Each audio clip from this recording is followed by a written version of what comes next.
El siguiente programa no contiene escenas de sexo ni de violencia. Se recomienda la compañía de un adulto responsable.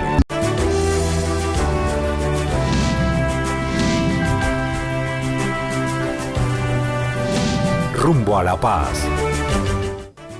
Bienvenidos a Rumbo a la Paz. Hoy haremos un recorrido por los procesos de paz exitosos en Colombia. Después de años de guerra y enfrentamientos, le llegó el turno a varios grupos alzados en armas para entablar los diálogos de paz con los gobiernos de entonces. Nos referimos en especial al M-19, el Quintín Lame y por supuesto dentro de este grupo a las autodefensas. ¿Cómo fueron esos procesos y qué ha pasado desde entonces? Aquí les contamos. Bienvenidos.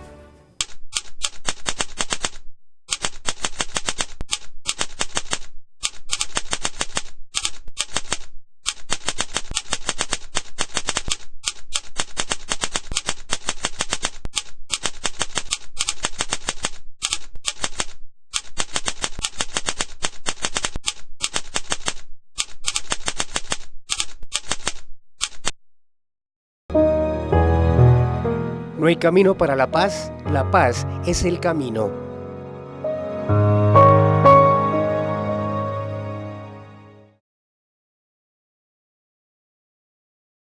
La historia nos cuenta que el gobierno de Gustavo Rojas Pinilla, uno de los más temibles personajes de la violencia de entonces, era Guadalupe Salcedo, quien sembró el terror, especialmente en el Casanare. Este guerrillero fue el primero en entregarse con sus 300 hombres y armas. El hecho se dio el 22 de junio de 1953.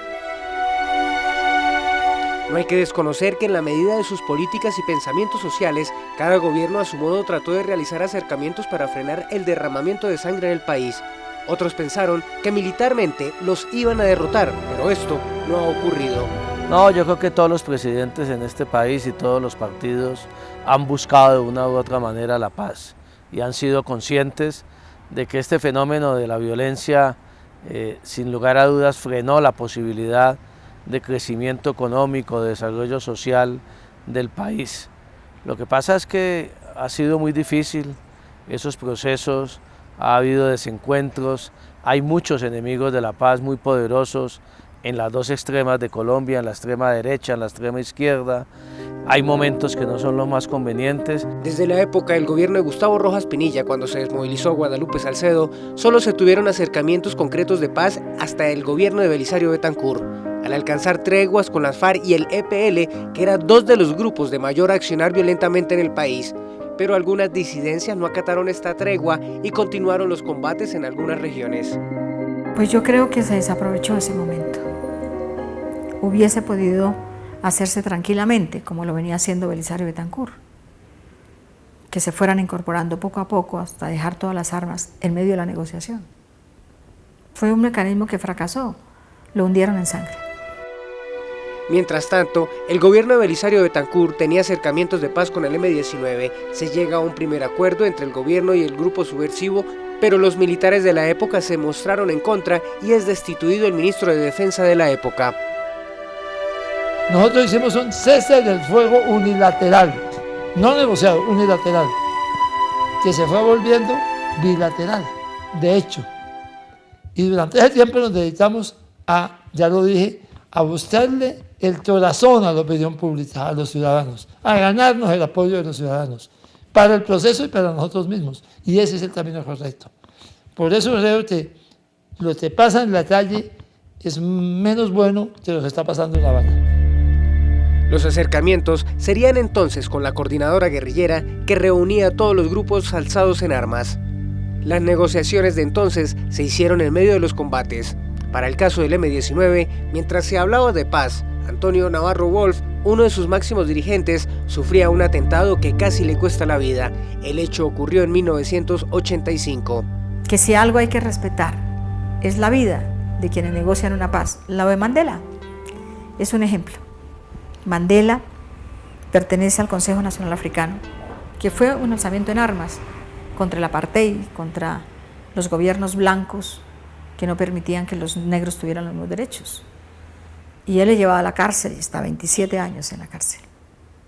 Cuando el gobierno de Klerk le propone en la cárcel a Mandela que negocie, él dice no, negocio fuera de la cárcel. Hicimos un proceso de concertación en 1989 a través de unas mesas aquí en Bogotá. Participaron mucha gente en ese proceso y se hizo un paquete de reformas que finalmente en el Congreso de la República no pasaron. El gobierno las tumbó porque el Congreso metió el tema de la no extradición y entonces el gobierno no quiso pasar esas reformas. Y el Congreso tampoco, es decir, el Congreso y el gobierno se mostraron ineficaces para hacer la paz. Les tocó dar permiso para que Pizarro y Navarro bajaran acá e hicieran un pacto con los candidatos a las elecciones próximas y prometer que se iba a abrir un espacio de concertación política que luego fue la Asamblea Constituyente. El perdón libera el alma, elimina el miedo, por eso es una herramienta tan poderosa.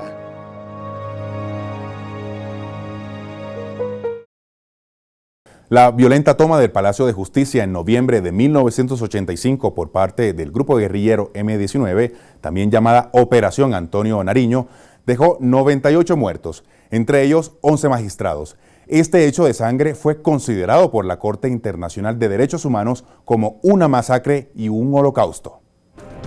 Tras los duros golpes de las fuerzas militares al M-19 y a otros grupos que hablaban de paz, se rompe la tregua. Fue una época difícil para Colombia. El M-19 se toma a sangre y fuego el Palacio de Justicia. Pues por supuesto, digamos, eso ya es claro. Lo único, digamos, es que es claro también, pues por lo menos, digamos, para mí, aunque todavía hay fuerzas que han tratado de oscurecer eso como si fuera un mandado que se hizo a las fuerzas del narcotráfico, eso lo han planteado muchos, lo cual no es cierto, fue un error, pero desde luego, digamos, tratando de hacer una denuncia por el incumplimiento que ha tenido Belisario frente al proceso de paz que se abrió en ese momento. Era un intento de hacer una denuncia y poner las cosas otra vez en claro. Y desde luego no sirvió para eso, evidentemente no sirvió para eso. Perdieron la vida muchas personas, guerrilleros, policías, jueces, magistrados de la República. Es decir, mucha gente valiosa perdió la vida en ese momento, por supuesto.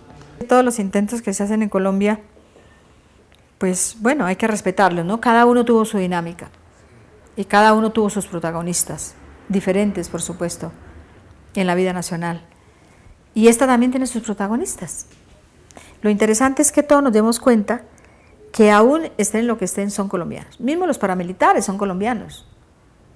Hay que resolver todos estos problemas, porque la violencia no puede continuar en los términos que se dio. Es que ha sido demoledor lo que ha habido Colombia en los últimos años y lo que supimos por boca de los propios jefes paramilitares. Yo creo que muchas veces quedamos como fuera de base los colombianos, cuando escuchábamos hablar de tantas muertes y de que una persona pudiera atribuirse 1.500 muertes, 1.800 muertes. Eso no le cabe en la cabeza a ningún ser humano. Es este quizá uno de los hechos más dolorosos del país y que hoy muchos se lamentan por no ser coherentes al hablar de paz. Una desgracia que todavía no hayamos podido cerrar ese capítulo. ¿Por qué lo hicieron? ¿Quiénes lo financiaron? ¿Quiénes los empujaron? ¿Y quiénes los utilizaron? Porque a lo último también hay gente que se enriqueció con la guerra y que andan como los grandes señorones. Es decir, los autores intelectuales de la guerra no han sido tomados presos. Yo creo que no hay colombiano, no hay familia que no haya sufrido algo en la guerra. De un lado, del otro, en el centro, por casualidad. Pero hay mucha historia de la guerra, muchas heridas, pero también hay muchos odios. Hay que cesar, hay que parar los odios que hay en Colombia. Y quienes deben dar el ejemplo son las autoridades. Yo creo que si algo tienen que dar los que gobiernan un país es su ejemplo. Y quienes son elegidos, por ejemplo el Congreso, deberían ser personas ejemplares en su conducta personal, en su manera de ver el mundo y en su manera de tratar a los colegas, a los colombianos, a las personas. Y se rompen todos los acercamientos de paz con los grupos guerrilleros. Se quedan solos en la mesa de negociación las FARC y se inician consultas internas para hablar de la participación en política. Aparece entonces la conformación del partido de la UP como brazo o partido político de las FARC. Este partido nace en 1985 para buscar una salida pacífica del grupo y su participación en política. Se sumaron muchos intelectuales que no estaban comprometidos con ningún sector político, pero se sumaron liberales y se sumaron conservadores. Era impresionante ver el entusiasmo que levantaba un movimiento, eso con el propósito de la paz. Y se desmovilizaron algunos de los insurgentes y vinieron a hacer política. Hicieron política en las ciudades. Y era impresionante la acogida que tenía. Realmente la gente quería ver a otras figuras en el Parlamento. Bueno, estábamos pasando por una situación muy difícil de alta violencia. Estaba toda la lucha del narcotráfico encabezada por Pablo Escobar contra el Estado colombiano por el tema de la extradición. Ustedes recuerdan la cantidad de bombas que hubo en esa época, la destrucción del edificio del DAS, la cantidad de muertos aquí en Bogotá, en Medellín, debido a las bombas que puso Pablo Escobar. En fin, digamos, y además de eso, lo más complicado, el asesinato de una serie de candidatos presidenciales. Es decir, yo no sé si en algún país del mundo en tan poco tiempo han matado tantos candidatos como en esa época, ¿no? Ya habían matado a Pardo Leal, luego mataron a Luis Carlos Galán. A Luis Carlos Galán lo mataron en pleno proceso de negociación con nosotros, claro, también el narcotráfico. Y luego pues todo el asesinato que había contra la Unión Patriótica, el genocidio de la Unión Patriótica, cuya última víctima fue Bernardo Jaramillo, digamos en esa época. Para ese entonces, dos candidatos presidenciales, los abogados Jaime Pardo Leal y Bernardo Jaramillo, 8 congresistas, 13 diputados, 70 concejales, 11 alcaldes y alrededor de 5.000 de sus simpatizantes y activistas fueron asesinados. Con esto se cierra la posibilidad de una salida política de uno de los grupos más violentos y sanguinarios propios del conflicto colombiano, las FARC. Algunos de los integrantes de la UP tuvieron que dejar el país para salvar sus vidas. Si ese proceso lo dejan caminar. Pero los enemigos de la paz, que siempre han existido y que a mí me parece que son los mismos, siempre se han opuesto a que esto se dé en condiciones de cambios y de reformas sociales. Bueno, eso hace parte de la mesa de negociación y de las garantías que debe darle el Estado colombiano. Y hay que tener confianza y aprender de las lecciones del pasado, pero yo creo que aquí ha habido procesos de paz exitosos, otros menos. El tema del genocidio de la UP es algo que todos los colombianos, no la gente de izquierda, no la gente de la Unión Patriótica, no sus familias, sino todos los colombianos debemos entender claramente que es un episodio de la historia de Colombia vergonzoso y que jamás podemos permitir que se repita. Pese a los atentados al M-19, estos siguieron hablando de paz. Pues nosotros seguimos adelante pese al asesinato de Pizarro, pero no toda organización política, político-militar o militar está preparada para eso. Vemos que uno sale de la trinchera y apenas sale lo matan, a Pizarro lo mataron apenas un mes de haberse desmovilizado, eso es tenaz. Los que hicieron eso, o por lo menos el Estado, nos pidiera perdón, porque este M-19 le mataron un montón de gente. Al M-19, fuera de combate, le mataron muchos de sus miembros. Pero bueno, eso es lo que definitivamente vale la pena que no siga pasando en Colombia con nadie. Y por eso la paz es tan necesaria y esperamos que ahora funcione bien esta paz que se está negociando. Nosotros los que pensábamos que era necesario, que ya el tiempo de la guerra se había agotado, que era necesario otro tipo de reformas, además de la reforma a la justicia, que era necesario reformas políticas, reformas fundamentales del Estado, y que el Estado era para proteger los derechos humanos y no simplemente para mantener el orden público. Creo que ese era el momento. Siempre es el momento apropiado para hacer lo que es correcto.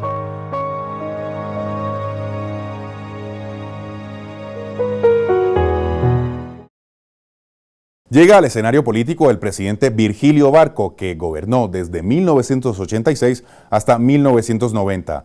Con este mandato se da fin a lo que se llamó el Frente Nacional.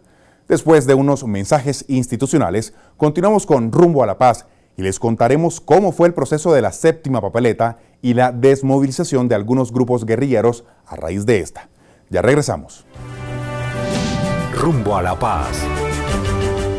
Secuestro, desaparición forzada, víctimas de minas antipersona, desplazamiento forzado, reclutamiento de menores, homicidios y masacres.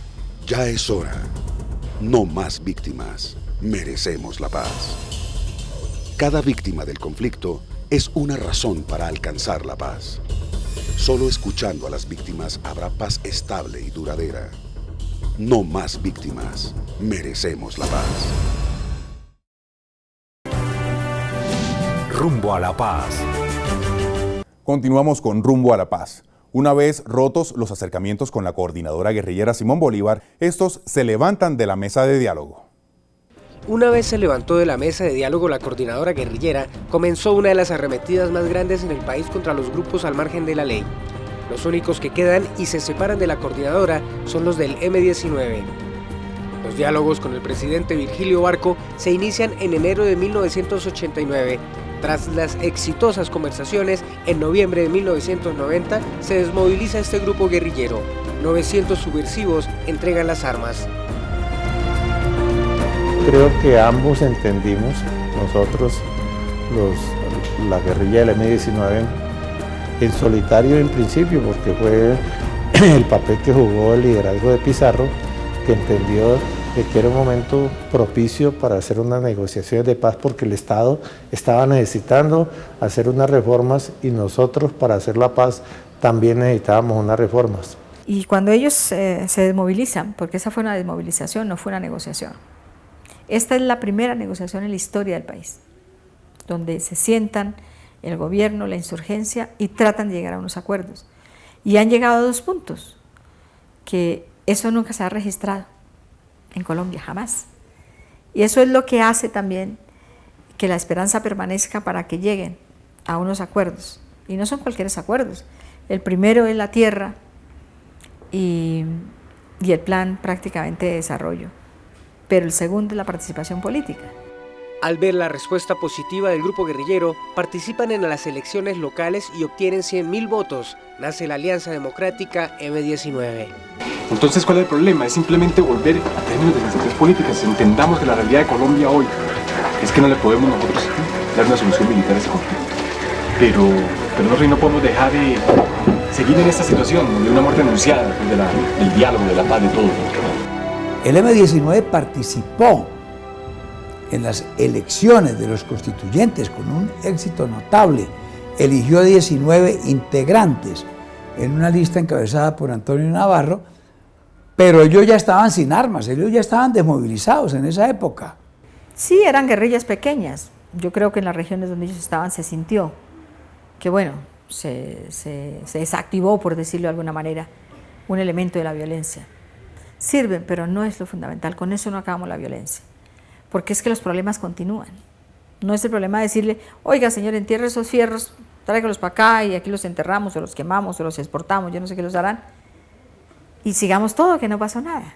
No, es que en este país han pasado muchas cosas y no se han solucionado los graves problemas que dieron origen a la insurgencia armada. Cuando esos problemas en parte se solucionen o se vayan solucionando, se desactiva todo el problema de la violencia. Después del éxito en estas conversaciones con el M-19, se iniciaron los acercamientos de paz con el PRT, con el EPL y con el grupo también guerrillero Quintín Lame. Esos 3 grupos se sumaron a la Asamblea Constituyente del 91 y con eso y el M-19 éramos 4 de 6. Se conversó en aquella época también con las FARC. Estuvieron haciendo unos intentos para que las FARC se hubieran incorporado a esa Asamblea Constituyente. Hubiera sido muy bueno que hubiera sido posible hacer eso y nos hubiéramos ahorrado, imagínese usted, 24 años de dolor, de muertes, todo ese fenómeno paramilitar que fue realmente posterior a 1990 y 91. Qué bueno hubiera sido. El Quintín Lame y el PRT y el EPL tuvieron representación en la Asamblea Nacional Constituyente porque el gobierno del presidente Gaviria tenía unas facultades que les permitían designar miembros de la Constituyente. El grupo del EPL tenía su accionar en el centro norte del país. El EPL era una guerrilla originariamente maoísta. Así se definían ellos, el Partido Comunista de Colombia Marxista-Leninista. Era una organización política ligada al maoísmo, y ahí el EPL, por eso el nombre. EPL es el mismo nombre del ejército de Mao Zedong, Ejército Popular de Liberación, EPL. Era de origen maoísta, pero después se fue transformando y bueno, firmó la paz en 1991. El EPL estaba en una situación complicada. Le habían matado en el proceso Belisario a sus principales dirigentes, a Ernesto Rojas y a Oscar William Calvo, y era una organización que no lograba todavía reconstruirse como organización armada, y creo que eso también hace que algunos de ellos pensaran de que era un conveniente su desmovilización. El PRT era un grupo más pequeño, pero quería dejar las armas para contribuir a la paz y buscar sus objetivos desde el punto político. En el caso del PRT había sido una organización muy pequeña, fundamentalmente que había actuado en el sur de Bolívar y Sucre, y ellos habían entrado al ELN, pero luego se han separado del ELN, volvían a ser esa organización pequeña, y creo yo, digamos, de que ellos pensaron igualmente de que era una oportunidad para volverse una fuerza política que, aunque pequeña, tenía unas bases sociales campesinas en esas zonas de la costa. Por ahí andan todavía sus antiguos comandantes, están vivos, que eran de origen trotskista, no sé, eran en todo caso un grupo de izquierda pequeña, una organización pequeña con algunas regiones en la costa donde tenían influencia. Yo los acompañé a ellos cuando dejaron las armas, a arrojar las armas al mar, y ahí en el Golfo de Morrosquillo, en un barquito, fuimos y yo serví de testigo cómo arrojaban las armas al mar. Tampoco las entregaron, las dejaron, y en este caso las arrojaron al mar. El Quintín Lame era un grupo de descendencia indígena. Su origen e ideología se basaban en luchar por la tierra y la cultura indígena. El Quintín Lame nació como una forma de reaccionar en contra de los llamados pájaros, sicarios que mataban indígenas en las zonas, sobre todo el departamento de Cauca. Yo mismo, como miembro del M-19, estuve en tierra adentro precisamente defendiendo a los indígenas de los pájaros, en tierra adentro y después en el norte del Cauca. Y así nace el Quintín Lame, la idea de una especie como de guerrilla que defendiera las comunidades indígenas de los matones pagados por gente que quería quitarle la tierra. Cada organización, cada una de estas guerrillas tenía un planteamiento distinto. El Quintín Lame, yo creo que ya había completado su etapa, digamos, de lucha de autodefensa. Ellos se armaron para defenderse de los terratenientes que le estaban quitando las tierras y para defender, digamos, las recuperaciones de tierra que ellos habían hecho en el Cauca. El gobierno de Virgilio Barco termina los acercamientos a estos grupos guerrilleros, el EPL, el PRT y el Quintín Lame. Entonces, gana las elecciones presidenciales el también liberal César Gaviria, quien retoma las negociaciones con estos grupos, y es durante este proceso que se hace necesaria la Asamblea Nacional Constituyente como una herramienta fundamental para reformar la Constitución y entregarle facilidades al gobierno para hablar de paz con los grupos al margen de la ley. Expresando el agradecimiento del presidente de los colombianos por la gentil invitación que han hecho los delegatarios a esta Asamblea Constituyente para alcanzar acuerdos sin abandonar principios. Este es el camino correcto para llegar a un nuevo tratado de paz, duradero y estable, a un nuevo pacto social. La Constituyente fue un momento mágico del país, un país que estaba gobernado por dos partidos políticos, se abre a nuevas opciones políticas, un país donde no había indígenas, empezaron a haber indígenas, donde la religión oficial y única era la católica, empezaron a haber nuevas expresiones religiosas. Hubiera habido esa desmovilización de la mitad de los grupos guerrilleros, bueno, 4 de 6, seguramente estaríamos en una situación más difícil que con esa paz. Además, probablemente no hubiera habido una asamblea constituyente, sino una asamblea constitucional que era lo que quería el gobierno, que era para reformar la Constitución de 1886. Muy seguramente tendríamos vigente la Constitución de 1886 y no tendríamos una nueva Constitución como tenemos hoy. Cuando se moviliza el M-19 se convoca a la Asamblea Nacional Constituyente, también el movimiento de los estudiantes de la séptima papeleta, todo coincide. Entonces se cita a la Asamblea Nacional Constituyente, vamos a las elecciones, salimos elegidos 70 colombianos, vamos y hacemos la Constitución. Una cuñita, por primera vez las mujeres participamos en una elaboración de la Constitución y por eso queda un capítulo muy interesante sobre la mujer y la familia. Eso descansa sobre los hombros de las 4 mujeres que estuvimos, de diferentes partidos, pero también de la consideración de los hombres que estaban, en decir, este es un capítulo muy importante. Es así que durante este proceso y en un acto simbólico de paz, 150 integrantes del grupo Quintín Lame entregan las armas y nace la Alianza Social Indígena. Este grupo tuvo asiento en la Asamblea Nacional Constituyente. Y bueno, después en 1991 se incorporaron a la Asamblea Constituyente firmando un acuerdo de paz con el gobierno. Lo importante es no solamente la firma, lo importante es lo que se haga para que la insurgencia no tenga motivos para hacer. Porque si se firman cosas, pero no se hace una reforma agraria, pues bueno, los campesinos siguen sin tierra, los campesinos siguen sin tener donde cultivar, donde trabajar. Pero si se hace una reforma urbana, igual van a seguir habiendo problemas de vivienda muy profundos en Colombia. Pero si no se hace la reforma a la educación, pues también. Pero si no se hace la reforma a la salud, pues mira lo que nos pasa. Respecto al PRT, el 25 de enero de 1991 firman la dejación de armas en Ovejas, Sucre y también obtienen vocería durante la Asamblea Nacional Constituyente. Tenía vocería, pero no voto. El EPL dejó sus armas el 24 de mayo de 1990 en el marco de estas desmovilizaciones. Su movimiento se denominó Esperanza, Paz y Libertad y otra parte de este grupo se unió a la Alianza Democrática M-19. Todos hemos cumplido la palabra. Y eso es algo muy importante. Hoy que se está discutiendo si vale la pena hacer concesiones o no, yo les digo lo siguiente. Si no hay una negociación con concesiones, este conflicto dura 10 o 15 años más. No se ve que estemos a la vuelta de la esquina de una victoria de las fuerzas estatales. Seguramente puede producirse esa victoria, pero en 10 o 15 años. Cada año están produciéndose 250.000 víctimas nuevas, la mayoría de ellos desplazados.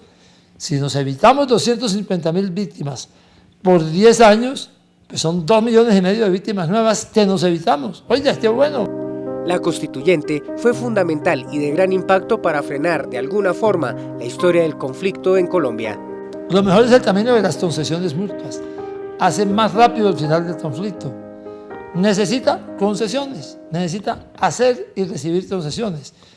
Se dice hoy, necesita verdad, justicia, reparación y sobre todo garantía de no repetición. Y la mejor garantía de no repetición es una finalización del conflicto con la voluntad de no volver a él. Entonces, esa Asamblea Nacional Constituyente marca entre antes de desmovilizarse el M-19 y después. Entonces se pudieran hacer una cantidad de cosas. Por ejemplo, quitar el estado de sitio permanente, el artículo 121 de la Constitución es reformado. Era básico, ¿no? Era un artículo que volvía a este país una antidemocracia permanente. Y entonces ese capítulo se suprime por otros muchos más suaves, llegan los capítulos de derechos humanos. Yo creo que ese capítulo es uno de los mejores en las constituciones de América Latina. Solo después, hasta el gobierno del presidente Álvaro Uribe se tuvieron acercamientos de paz positivos con grupos al margen de la ley. En este caso se negocia con los grupos de autodefensa, quienes tenían azotado el país con masacres y asesinatos de personas y líderes políticos que por sospecha pensaran diferente a ellos o eran mandados por políticos tradicionales que como mercenarios trabajaban al mejor postor. El 15 de julio de 2003 se firma el Acuerdo de Santa Fe de Ralito, donde el gobierno firma con los jefes de los principales grupos de autodefensa diseminados por todo el país dejar las armas y poner esta responsabilidad de combatir a los armados ilegales en manos de las fuerzas militares y de policía. Si bien es cierto que no era yo la comisionada de paz, pues siempre obviamente vi con muchísimo agrado los esfuerzos que se hicieron en el gobierno Uribe para desmovilizar también gente de las autodefensas, gente de distintos grupos terroristas, porque creo que este país necesita que estos procesos de desmovilización le bajen fusiles a la guerra. El mensaje es de que nos convenzcamos de que es necesario el cambio, de que la guerra no le dejó nada bueno al país, de que nos sumemos a estos proyectos, no solamente aulas de paz. Los que estuvimos inmersos en la guerra debemos hacer propuestas, y le hago especialmente un llamado a todos los honorables congresistas de nuestro país de que nos abran los espacios, de que nosotros podemos aportarle mucho a la reconciliación y la paz del país. Pero desde luego uno celebra que se haya hecho un proceso, lo que pasa es que es un proceso muy confuso, un proceso donde muchos de los que lo hicieron hoy están extraditados. Entonces, digamos, siempre deja un sabor extraño, ¿no? Un sabor de que esa gente no cabía en el país, o en este país, y entonces hubo que sacarla, y la justicia colombiana tampoco fue capaz fue capaz con ellos, y entonces hubo que entregárselo a la justicia extranjera, ¿no? Eso, digamos, no deja un sabor totalmente satisfactorio. Después de estos avances importantes en el tema de paz, Colombia solo espera que estos ejemplos exitosos se repliquen con las FARC y el ELN, los grupos que aún continúan con su accionar violento en Colombia. La única batalla donde no hay muertos y no hay violación de derechos humanos y no hay cosas muy graves es la batalla de Flores del Carnaval de Barranquilla. En todas las guerras hay barbaridades. Y por supuesto, como participé en una guerra, pues tengo que pedir perdón a todos los afectados, sobre todo los inocentes que quedaron afectados por los hechos de guerra. La intolerancia en Colombia es terrible. Y el irrespeto por el pensamiento del otro también. Eso no cuenta en las costumbres colombianas. Y yo creo que eso es algo de las cosas que hay que retomar. El respeto por el pensamiento del otro. Que además se acostumbraron a gobernar mediante la violencia. Pareciera que necesitan de que en el país haya cierta cantidad de violencia para gobernar, que la gobernabilidad pacífica no está dentro de su agenda, que necesitan espacios de violencia, que les interesa a veces lanzar a la gente a la violencia también, para tener pretextos de gobernar con dureza y no con justicia. Que se quemen, que puedan ser botadas al mar, como ha ocurrido, que se fundan, cualquier cosa, que se acabe la subversión. Eso es lo mejor que le puede pasar a Colombia. Yo no me explico cómo hay colombianos enemigos de este proceso, pero los hay, y muy poderosos, y todos los días sacan achaques para no estar con el proceso. La paz no es solamente la ausencia de la guerra. Mientras haya pobreza, racismo, discriminación y exclusión, difícilmente podremos alcanzar un mundo de paz. Ha sido un gran esfuerzo de los gobiernos por conseguir la paz. Muchos han sido los intentos fallidos, pero otros resultaron exitosos. Ahora el país solo espera que este proceso que adelanta el gobierno del presidente Juan Manuel Santos tenga los mismos resultados de los otros grupos alzados en armas, de los cuales muchos de sus integrantes forman parte de los estamentos políticos del país. Espere en nuestro próximo programa el balance hasta ahora del proceso que se adelanta en La Habana, Cuba. Hasta pronto. Rumbo a la paz.